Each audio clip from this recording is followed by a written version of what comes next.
आज Doubtnut app download करें। Doubtnut पर अपने सभी गणित, रसायन विज्ञान, भौतिक विज्ञान और जीव विज्ञान के डाउट्स का करो सफाया। बस प्रश्न की फोटो खींचो, एक ही प्रश्न को क्रॉप करो और तुरंत वीडियो सोल्यूशन पाओ। अभी डाउनलोड करें। हेलो फ्रेंड, इस प्रश्न में हमें एक कथन दिया गया है कि विभवमापी किसी विद्युत परिपथ के दो बिंदुओं के बीच यथार्थ विभवांतर मापने की युक्ति है। तो इस कथन की विवेचना हमें करनी है, अर्थात बताना है कि यह कथन सत्य है या असत्य। तो इसके लिए पहले हमें विभवमापी के सिद्धांत को समझना होगा। तो हम इस प्रकार से परिपथ बना लेंगे। तो इस प्रकार हमने जो है विभवमापी का प्राथमिक परिपथ लिया है। देख सकते हैं यहाँ पे ए बी जो है विभवमापी के तार को प्रदर्शित करता है। देख सकते हैं ए से बी, यदि इसकी लंबाई एल है, इस प्रकार से यदि लंबाई एल लेते हैं हम, तो देख सकते हैं यहाँ पे जो ए बी तार है इसका कुछ प्रतिरोध भी होगा।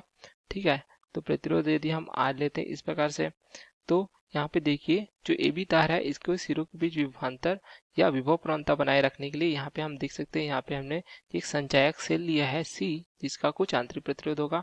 तो इस प्रकार यहाँ पे श्रेणी क्रम ने हमें जोड़ा है विभवमापी के तार के साथ, जहाँ पे धारा नियंत्रक के रूप में यहाँ पे हमने उपयोग किया है श्रेणी क्रम में, जो धारा के मान को नियंत्रित करता है। तो यहाँ पे अगर कोई धारा प्रवाहित होगी संचायक सेल सी से, तो आई धारा यदि प्रवाहित होगी तो ए बी जो तार है इसके सिरों के बीच हमें क्या प्राप्त हो जाएगा, विभवांतर प्राप्त हो जाएगा। तो यहाँ पे विभवांतर यदि वी लेते हैं तो विभव प्रवणता हमें प्राप्त हो जाएगी।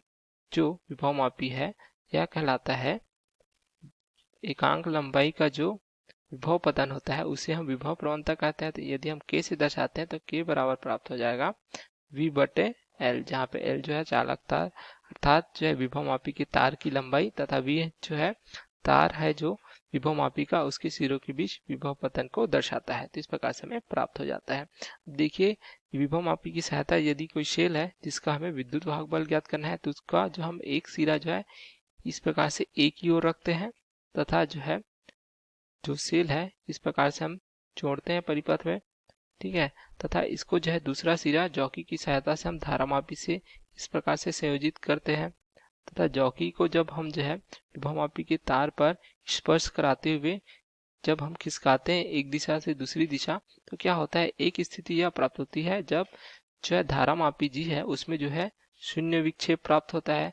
तो शून्य विक्षेप की स्थिति के कारण क्या होता है, यह दर्शाता है धारामापी की जो है संतुलन की स्थिति। अर्थात हम कह सकते हैं कि इस स्थिति में यहाँ पे धारामापी में कोई धारा प्रवाहित नहीं होती, अर्थात इस दिशा में अर्थात सेल की दिशा में यहाँ पे कोई धारा प्रवाहित नहीं होती।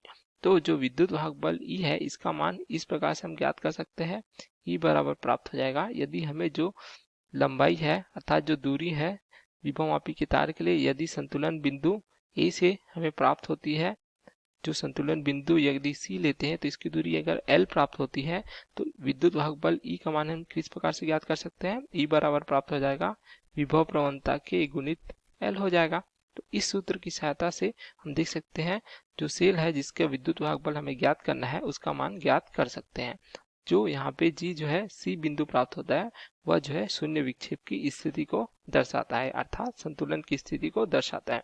तो यहाँ पे देख सकते हैं हम जिस विद्युत वाहक बल का हमें मान ज्ञात करना है वहां पे जो परिपथ है विभवमापी का जिसे हम प्राथमिक परिपथ कहते हैं, ठीक है, इसके द्वारा कोई धारा नहीं लिया जाता, तथा यह परिपथ जिसका विद्युत वाहक बल हमें ज्ञात करना है यह कहलाता है द्वितीयक परिपथ। तो द्वितीयक परिपथ द्वारा कोई धारा नहीं लिया जाता यहाँ पे देख सकते हैं।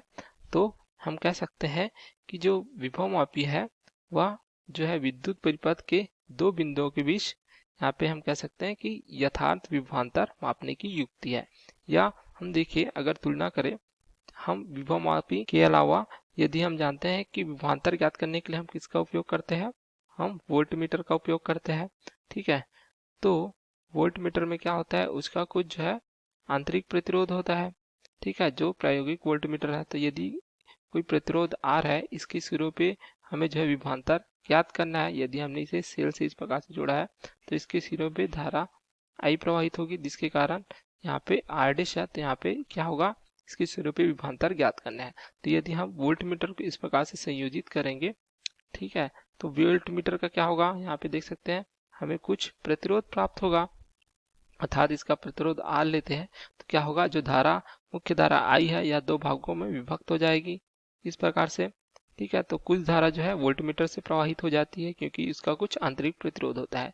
तो जो विभवांतर मापा जाता है वोल्टमीटर द्वारा वह ये जो होता है यथार्थ या वास्तविक हमें प्राप्त नहीं होता। ठीक है, क्योंकि इसमें कुछ क्या प्राप्त होती है, त्रुटि प्राप्त होती है, क्योंकि धारा जो है वोल्टमीटर के प्रतिरोध से भी होकर प्रवाहित हो जाती है।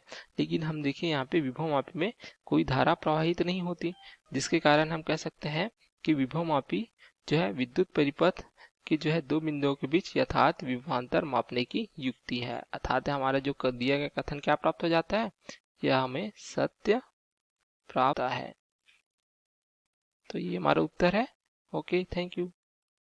कक्षा 6 से 12वीं से लेकर नीट, IIT, JEE वो एडवांस के लेवल तक 1 करोड़ से ज्यादा छात्रों का भरोसा। आज ही डाउनलोड करें डाउटनेट ऐप या व्हाट्सएप करें अपने सारे डाउट्स 8400 400 400 पर।